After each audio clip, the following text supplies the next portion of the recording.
Everyone, my name is Atul. Welcome to our YouTube channel. आज हम लोग करेंगे नेक्स्ट क्वेश्चन जो था question number 7। Write the balance chemical equation for the following reaction. So सबसे पहली इक्वेशन है calcium hydroxide plus carbon dioxide is reacted and give calcium carbonate plus water. अब हमारे पास ये रिएक्शन जो है वो सिंबॉलिक फॉर्म में नहीं दी है, हमें इसको सिंबॉलिक फॉर्म में भी कन्वर्ट करना है, साथ में इसकी बैलेंस्ड केमिकल इक्वेशन भी लिखनी है। तो हमारे पास इक्वेशन आ रही है CaOH2 जो बना calcium hydroxide plus CO2 means carbon dioxide, calcium carbonate means CaCO3 and water which is H2O। Next equation हमारे पास थी zinc plus silver nitrate is reacted and give zinc nitrate plus silver. So ये बना हमारे पास zinc plus 2AgNO3 is reacted and give ZnNO32 plus 2Ag।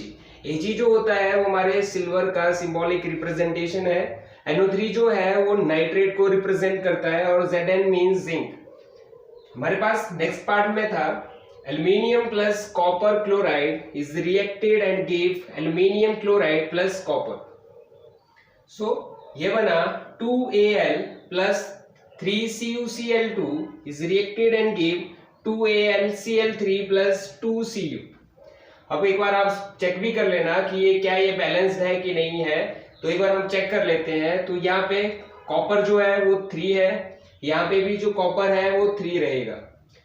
Reactant में aluminium के भी 2 एटम्स हैं, प्रोडक्ट में भी एल्यूमिनियम के 2 एटम्स हैं।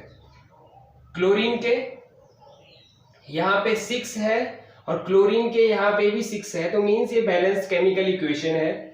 हमारे पास डी पार्ट में बोला गया है barium chloride plus potassium sulphate is reacted and give barium sulphate plus potassium chloride. So ये बना हमारे पास BaCl2 plus K2SO4 is reacted with and give BaSO4 plus 2KCl। इसको भी चेक कर लेते हैं। यहाँ पे रिएक्टेंट में बेरियम के एक ही एटम है, प्रोडक्ट में भी बेरियम का एक ही एटम है।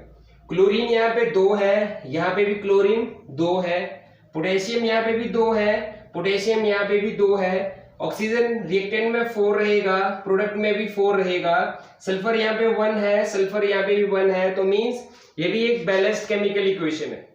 सो हमारे पास नेक्स्ट क्वेश्चन आता है right the balanced chemical equation for the following. और बैलेंस्ड केमिकल इक्वेशन लिखने के साथ साथ हमें ये भी बताना है कि कौन सी रिएक्शन हो रही है।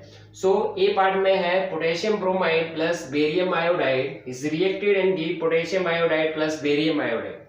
सो हमारे पास बैलेंस्ड केमिकल इक्वेशन ये है। अब इस इक्वेशन को देख के बताना पड़ेगा कि कौन सी रिएक्शन हो रही है। तो इस केस में डबल डिस्प्लेसमेंट रिएक्शन हो रही है।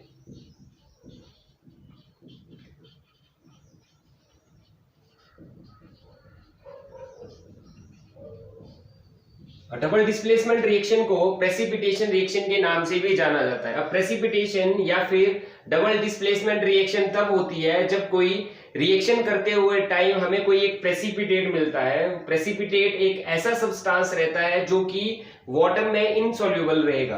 तो जब भी हम रिएक्शन करेंगे तो कोई एक ऐसा प्रेसिपिटेट फॉर्म होगा, तो उस रिएक्शन को डबल डिस्प्लेसमेंट रिएक्शन के नाम से जाना जाता है या फिर प्रेसिपिटेशन रिएक्शन के नाम से जाना जाता है।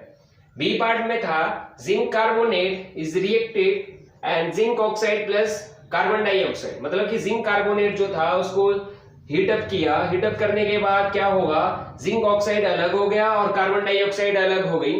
सो हमारे पास जो इक्वेशन थी वो ये है ZnCO3 जो ब्रेक डाउन होके ZnO प्लस CO2 बन रहा है। अब इस रिएक्शन को देख के कौन सी रिएक्शन हो रही है वो भी हमें बताना पड़ेगा। तो इसमें हो रही है डिकम्पोजिशन रिएक्शन।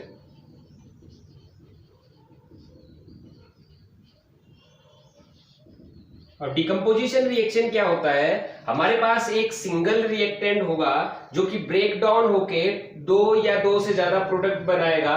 तो इस रिएक्शन में वही हो रहा है। हमारे पास यहाँ पे एक सिंगल रिएक्टेंट है जो कि ब्रेक डाउन होके 2 प्रोडक्ट हमें बना रहा है। तो इस तरह की रिएक्शन को डिकम्पोजिशन रिएक्शन के नाम से जाना जाता है।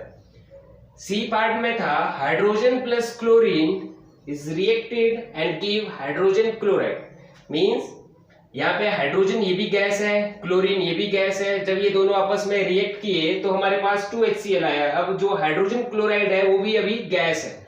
सो इस रिएक्शन को देख के हमें ये भी बताना पड़ेगा कि कौन सी रिएक्शन हो रही है। तब यहाँ पे हमारे पास दो रिएक्टेंट है।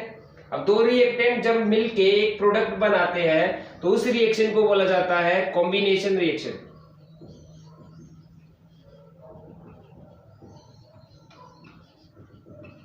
कॉम्बिनेशन रिएक्शन एक ऐसी रिएक्शन होती है जिसमें दो या दो से ज्यादा अगर हमारे पास रिएक्टेंट रहेंगे और वो मिलके सिंगल प्रोडक्ट फॉर्म करेंगे तो उस तरह की रिएक्शन को कॉम्बिनेशन रिएक्शन के नाम से जाना जाता है। नेक्स्ट है magnesium plus hydrochloric acid is reacted and give magnesium chloride plus hydrogen. So ये बना Mg plus 2HCl is reacted and give MgCl2 plus H2। अब हमें ये बताना होगा कि कौन सी रिएक्शन हो रही है। अब यहाँ पे देखो क्लोरीन यहाँ पे हाइड्रोजन के साथ था और यहाँ पे क्लोरीन जो था वो मैग्नीशियम के साथ हो गया। मतलब क्या हो गया, क्लोरीन ने अपनी प्लेस को रिमूव करके दूसरे किसी एटम या दूसरे किसी एलिमेंट के साथ वो जाके रिएक्ट करना कोशिश करेगा। सो इस रिएक्शन को देख के हमें ये बताना होगा कि कौन सी रिएक्शन होगी। हमने ये भी पढ़ा था कि जब कोई भी एलिमेंट किसी दूसरे एलिमेंट को रिमूव कर देता है तो उस तरह की रिएक्शन को बोला जाता है डिस्प्लेसमेंट रिएक्शन।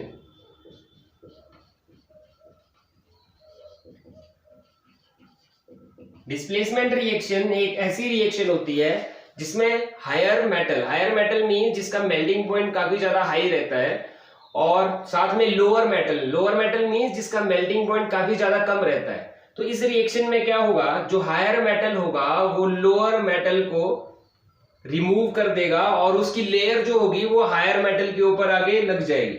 तो इस रिएक्शन में डिस्प्लेसमेंट रिएक्शन हो रहा है। नेक्स्ट क्वेश्चन है what does one mean by exothermic and endothermic reaction. Exothermic reactions क्या होती है और एंडोथर्मिक रिएक्शन क्या होती है, हम इस चीज के बारे में जानेंगे। तो सबसे पहला आता है एक्सोथर्मिक रिएक्शन। एक्सोथर्मिक से आपको क्या पता लग रहा है, exo means exhaust, thermic means heat और रिएक्शन मीन्स जब दो या दो से एलिमेंट मिलके कोई एक अलग तरह का प्रोडक्ट बनाते हैं। सो वो है हमारे पास एक्सोथर्मिक रिएक्शन। अब एक्सो मीन्स एग्जॉस्ट, तो मतलब कि ऐसी reaction, a reaction in which heat is released.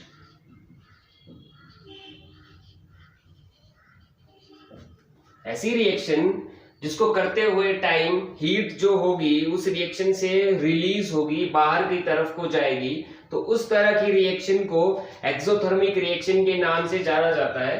और एंडोथर्मिक रिएक्शन,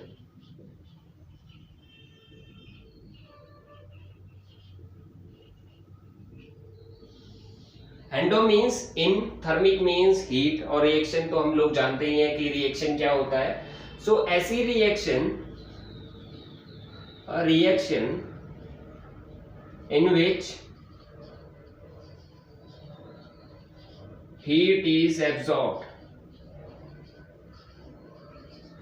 अब कोई भी हम रिएक्शन कर रहे हैं, उस रिएक्शन को करने के लिए अगर हीट की जरूरत पड़ती है तो उस तरह की रिएक्शन को एंडोथर्मिक रिएक्शन के नाम से जाना जाता है।